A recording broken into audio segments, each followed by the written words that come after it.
Good morning, सुप्रभात, केम छो, सलाम। उम्मीद है आप सब लोग बेहतर होंगे, अपना ध्यान रख रहे होंगे।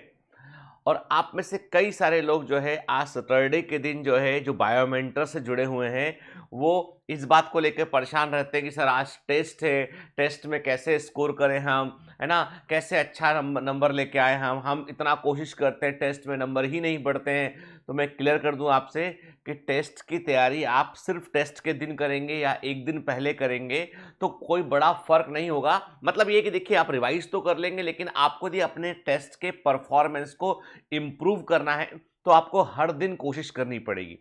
Every day you have to prepare for the test कि भाई सर ने कहा है कि जब भी टेस्ट होगा तो ऑलमोस्ट वो फुल सिलेबस टेस्ट होता है, लेकिन फुल सिलेबस होता है जब तक जहां तक कवर हो चुका वहां तक पूरा होता है। इस बार मैंने बायोलॉजी के टेस्ट में इस बार मैंने जो है सिलेबस थोड़ा कम किया क्योंकि फिजिक्स का कोर्स पूरा हो चुका था, केमिस्ट्री ऑलमोस्ट खत्म होने पे आ चुका है। तो ताकि आप लोग उन कोर्सेज को थोड़ा ज़्यादा वक्त देके आप रिवाइज कर सकें, क्योंकि ऑलरेडी बायोलॉजी के लेक्चर्स की फ्रिक्वेंसी बायोमेंटर्स में अधिक चल रही है। ठीक है, 4-4 लेक्चर आ रहे हैं अभी तक आपके। तो आप रोज में आप जो है डीपीएस में ही आप तकरीबन जो है वो 100 से ऊपर क्वेश्चन, 150 क्वेश्चन आप डीपीएस के अंदर ही लगा रहे हैं आप। ठीक है, इसलिए थोड़ा सिलेबस हमने बायोलॉजी का कम किया, पर इसका मतलब ये नहीं कि अगली बार ऐसा होगा। अगली बार फुल सिलेबस जितना कवर हो चुका वो सब कुछ आएगा। तो अब आपको पता है कि सर का एक कॉमन, मतलब मेरा एक कॉमन ये जो पर्सपेक्टिव रहता है वो ये रहता है कि आप हर टेस्ट को एग्जाम समझिए। Every test should be treated as an exam, main exam के समान ट्रीट कीजिए। अब आप में से कई लोग कहते हैं सर हमारे नंबर अच्छे नहीं आते हैं, हम नंबर इंप्रूव नहीं कर पा रहे, क्या कर। तो देखो बेटा, ये जो समस्या है ना ये हमेशा प्रेजेंट रहेगी। तुम अभी यदि मेरे टेस्ट के लिए या बायोमेंटर्स के टेस्ट के लिए आप अपने आप को भी गंभीरता से तैयार नहीं करते हो तो आपकी मेन एग्जाम में भी यही प्रॉब्लम रहेगी। अब आपको करना क्या चाहिए, आपको पता है, चलो ठीक है, यदि हमको वक्त लगता है रिवीजन में तो हम कमिंग वीक का, अगले वीक के टेस्ट की या उसके अगले वीक वाले टेस्ट की तैयारी अभी शुरू कर दें। हम समझ रहे हैं बात को। मतलब 29 जनवरी को जो आज टेस्ट होने वाला है इसकी बजाय हम क्या करें, हम अगले वीक और उसके अगले वीक, मतलब 2 वीक बाद जो टेस्ट, दूसरे वीक जो टेस्ट होने वाला है, मतलब एक टेस्ट जो अगला आपका फरवरी में होकर फर्स्ट वीक में होगा, एक उसके बाद सेकंड वीक में होगा, तो सेकंड वीक वाले टेस्ट की तैयारी कीजिए। और मानकर चलिए कि हाँ सिलेबस लगभग पूरा होने आ जाएगा तो इतना इतना सर पूछेंगे, अभी से हमको तैयारी करते चलना है। तो तैयारी कभी भी एग्जाम की एक दिन में नहीं होती है, इट्स ए ऑनगोइंग प्रोसेस। तो जो बच्चे टेस्ट में अच्छा परफॉर्म कर रहे होते हैं ना, वो एक दिन पढ़कर नहीं करते हो, वो पीछे बैकग्राउंड में काम कर रहे होते हैं, वो दिनों से टारगेट किए होते हैं उस टेस्ट को, उसके लिए तैयारी कर रहे होते हैं, इसलिए वो अच्छा स्कोर कर पाते हैं। तो कभी भी कोई भी टेस्ट होता है, एग्जाम होता है ना बेटा, तो ये मत सोचो कि लास्ट मिनट में कुछ कर लेंगे आपके या और वक्त मिल जाता है, क्योंकि जिन लोगों ने वक्त चाहिए होता है ना उनको आप कितना ही वक्त दे दो वो लास्ट मोमेंट तक पहुंच जाते हैं कि भैया अभी 2 ही दिन बचे हैं।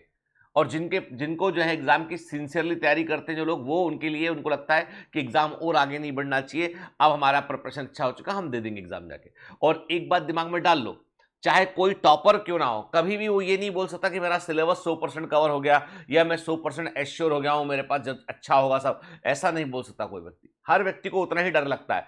बात इतनी सी है कि आपको अपने आप को जो है वो एक प्रकार से अरेंज करना है, ऑर्गेनाइज करना है और एक जगह दिशा में आपको एनर्जी को लगा देना है। तो ये तो बात की मैंने आपसे टेस्ट की तैयारी के बारे में। कई बच्चे मुझसे पूछते हैं सर टेस्ट का में हम अच्छा स्कोर नहीं कर पा रहे हैं, क्या करें। और तो और सर आप लाइव भी नहीं आते आजकल। अरे भाई एक बात बताओ, मैं तुम्हें पढ़ाने की रिकॉर्डिंग करूं, तुम्हें पढ़ाऊं मैं, या मैं तुम्हारे लिए रोज लाइव आके तुम्हारा इंटरटेनमेंट करूं मैं। तुमको रिजल्ट किससे मिलेगा, रिजल्ट तुमको पढ़ने से मिलेगा। रोज आता तो हूं लाइव, मतलब मॉर्निंग मोटिवेशन आता हूं, भले ही रिकॉर्डेड से ही, पर तुमको ये दूसरे में मत देखो तुम कि दूसरा ये करेगा तो ये होगा तुम्हारा।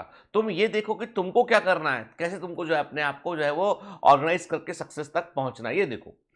मुझे अच्छे से ध्यान है कि भोपाल में मेरा एक स्टूडेंट, एक परिवार को मुझे पढ़ाने का मौका मिला। परिवार इसलिए बोलूंगा मैं कि उस बच्चे की मैंने उस बच्चे को मैंने पढ़ाया, उसके छोटे भाई को मैंने पढ़ाया, उसकी छोटी सिस्टर को मैंने पढ़ाया। ये बात है पुरानी, ये बात है 2004 या 5 की बात है, 2004 या 5 की बात है। तो मैंने एक लड़के को पढ़ाया मैंने, जो उस समय वो 12th पास करके आया था, रिपीटर बैच में था, उसको मैंने पढ़ाया। उसके बाद फिर मैंने उसकी छोटे भाई जो 12th में था उसको पढ़ाया, फिर उसकी सिस्टर को पढ़ाया, छोटी थी उस समय वो, हाँ 11th में आई थी, 11th से मेरे पास पढ़ी वो। और तीनों भाई बहन जो है वो फाइनली मेडिकल कॉलेज तक पहुंचे और तीनों ने एमबीबीएस किया, तीनों ने जो है पीजी किया और तीनों जो है आज बढ़िया डॉक्टर है, सफल डॉक्टर है। अब बोलोगे इसमें कौन सी बड़ी बात है, चलो तीन भाई बहन निकल गए, सिलेक्ट हो गए। बड़ी बात यह है कि उनके फादर जो है वो भोपाल में एक जगह है न्यू मार्केट। न्यू मार्केट कभी यदि भोपाल के जो लोग हैं वो गए होंगे न्यू मार्केट, तो न्यू मार्केट में क्या है, बहुत सारा सामान सड़क पर भी बिकता है। तो कई लोग सड़क पर जो है वो अपना सड़क पर या पर ठेला लगा के मोजे बेचते हैं। मुझे अच्छे ध्यान है कि जब हम कॉलेज टाइम में थे ना, तो 20 रुपए के 3 जोड़ी मोजे, सॉक्स होते वो ले लिया करते थे। तो वहां पर मोजों की दुकान थी, जो असली ब्रांड होता ना, उन ब्रांड के नकली वाले मोजे वहां मिला करते थे, जिनको आप पहनो, एक दो महीना पहनो, खराब हो जाए फेंक दो टाइप से, वैसे मोजे हुआ करते थे वो। तो उनके बच्चों के पिताजी की जो है वो न्यू मार्केट में मोजों की एक दुकान थी और वो मोजे बेचते थे ठेले पर। आर्थिक हालत अच्छी नहीं थी। ये था कि उनके पास रहने को घर था, उनके पिताजी का कोई घर था छोटा सा एक कमरे का, उसमें वो लोग रहा करते थे। तो वो जैसे तैसे करके सरकारी स्कूल से बच्चे पढ़ के वो जो है अपना, पढ़ने में बच्चे तीनों अच्छे थे, पढ़ने में तीनों बच्चे अच्छे थे वो। ये तो मैं इसलिए बोलूंगा कि मेरे पास पढ़ने आया करते थे। जब मेरे पास पढ़ने आए तो जो है उनके पिताजी आए और उन्होंने बोला कि साहब हम फीस मीस दे नहीं पाएंगे हमारे, और रोने लगे, थोड़े दुखी हुए। तो फिर मैंने उनको कहा कि चलो ठीक है। मैंने कहा कि देखो, फीस तो मैं माफ कर दूंगा, लेकिन यदि एक भी टेस्ट में इस बच्चे का परफॉर्मेंस अंडर 10 से बाहर नीचे आया तो फिर मैं तुमसे फीस लूंगा। उस डर के मारे वो बच्चे को और मेहनत करनी पड़ती थी। यदि एक भी टेस्ट में मेरा अंडर 10 से नीचे आया, फिजिक्स में, केमिस्ट्री में, बायोलॉजी में, तो सर तो फीस ले लेंगे पूरी। तो इस डर के मारे वो मेहनत करता था लगातार, 2-3 में रैंक अपनी मेंटेन करता था वो। कभी मान लो उसकी तैयारी थोड़ी कम हो तो बीमारी का बहाना कर देगा, तो मैं उसे फ़ोन लगाऊं कि पता करूं उसको मैं कि उस समय लैंडलाइन फ़ोन हुआ करते थे, तब की बात है, मोबाइल तो होता नहीं था हर किसी के पास में। उनके अड़ोस पड़ोस का कोई नंबर दे रखा था उन्होंने, वहाँ फ़ोन करके बुलाता था हमारा स्टाफ की, बात बात कराओ, तबीयत क्या हो गया। तो ऐसे बड़ा स्ट्रिक्ट नज़र रखा उस पर। फाइनली वो सिलेक्ट हो गया। लेकिन अब बात ये कि जो जो फादर थे वो किसी प्रकार से खाने पीने का बेसिक खर्चों का अरेंजमेंट कर पाते थे। एक दिन उनके पिताजी को जो है वो जब तैयारी कर रहा था, वो लकवा मार गया, पैरालिसिस हो गया उनको। अब वो मोजे का ठेला भी जो है लगाने वाला कोई नहीं, पैरालिसिस हो गया। वैसी बीमारी ऐसी, इसमें बहुत पैसा लगता है। तो फिर हमारे कुछ संपर्क थे, उसके थ्रू हम लोगों ने थोड़ा हेल्प किया, है ना, हॉस्पिटल में कहलवा दिया, ये कर दिया, तो किसी प्रकार उनकी मदद हो पाई। फिर उनके रिलेटिव भी उनकी मदद किए। अब उन बच्चों ने क्या किया, जो बच्चा, जो बड़ा भाई तो तैयारी कर रहा था, उसका एग्जाम ही होने वाला था, उस समय एमपी पीएमटी का एग्जाम हुआ करता था। तो वो जो है अपना सीबीएसई पीएमटी और एमपी पीएमटी, तो वो बीच वाला जो भाई था, जो 12th में था, उसने काम ढूंढा कि मैं क्या ऐसा काम करूं कि परिवार को सपोर्ट कर सकूं आर्थिक। सोचो, बड़े भाई से भी छोटा वाला भाई, उसने काम ढूंढा। उसने वो जो दोने पत्तल होते हैं शादियों में, जो होता है ना, प्लास्टिक के कप होते हैं, थर्मोकोल के कप होते हैं, और जो पत्तल होते हैं शादी विवाह में इस्तेमाल होते हैं, जो खाना परोसने के लिए, उसका वेंडर बना वो। कहीं से माल लेके कहीं पे बेच देना। तो 100 रुपए का सामान लिया, 120 का बिका, 20 रुपए का प्रॉफिट हुआ। ऐसे उसने काम शुरू किया और उसने जो है वो क्लास करेगा, पढ़ेगा, और जाके वो रात को, सुबह अर्ली मॉर्निंग, ये सब काम, सप्लाई का काम करेगा वो। धीमे धीमे जो है, चूंकि छोटा बच्चा था, लोगों को देख कर लगता था यार 12वीं क्लास का 14-15 साल के बच्चे कैसे, 15-16 साल के बच्चे कैसे होते हैं, वैसा। और बड़े प्यार से बात करता था। तो धीमे धीमे जो है उसका काम थोड़ा चल निकला। अब दोनों भाई जो है वो काम को मिलकर करने लगे और थोड़ा पैसा आने लगा घर के अंदर।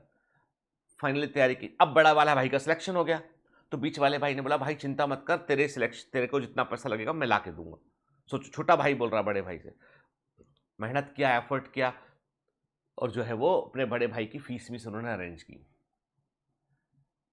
फिर खुद भी वो सिलेक्ट हो गया। अब जब खुद सिलेक्ट हो गया तो अब आई मुसीबत। कारण ये कि फादर को तो पैरालिसिस हो चुका था, वो तो कुछ कर नहीं पा रहे थे। बहन को काम कुछ समझ में नहीं आता था, बहन कैसे काम करेगी। बट पब्लिक में ऐसे एंटर करना, दोने पत्तल के लिए जाना, वो थोड़ा सा अनईजी होता है लड़कियों के लिए। दोनों भाई मेडिकल कॉलेज की क्लास अटेंड करने के बाद भोपाल से पढ़े। दोनों भाई शाम को काम करेंगे, कॉलेज छूटेगा, कॉलेज छूट के वो वही अपना जो बिजनेस शुरू किया था उसको देखेंगे वो। ऐसे करते करते उन्होंने जो है वो अपना जो घर में जो एसेंशियल पैसा था वो अरेंज किया उन्होंने, मेडिकल करते करते।